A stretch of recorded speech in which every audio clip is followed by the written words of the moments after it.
अस्ति भर्खरै दशैंमा भाइरल हुनुभएको थियो। बसमा झोला बोकेर गाडीमा पेसेन्जरका साथमा घर जानुभयो। अरूले हिम्मतै जुटाउन सक्दैनन् त्यति सर्वसाधारणसँग सँगै हिलमिल भएर अझ हामी हेरिरहन्छौँ, फलो गरिरहन्छौँ। ल भाइ आज गाई पूजा हो भनेर हापकट्टु लाएर गाई पूजा गरिरहेको पनि देख्छौँ। हामी खेतमा बारीमा गएर काम गरिरहेको पनि देख्छौँ।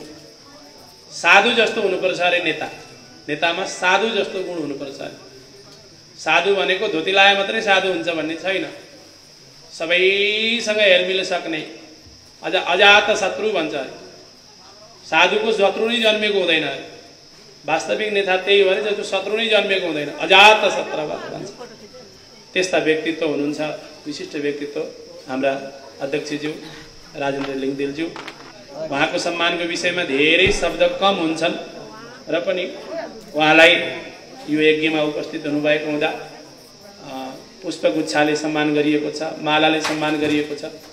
शब्दगुच्छाले पनि सम्मान गरौँ भनेर दुई चार शब्द उहाँको विषयमा आफैलाई कसरी सिकार होइन फेरि।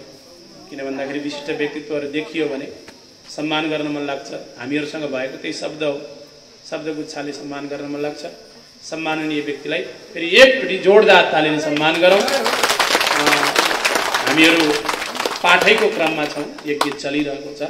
एकछिनपछि पाठ समापन हुन्छ, फेरि कथा पनि चल्नेछ, प्रसाद वितरणको पनि छ।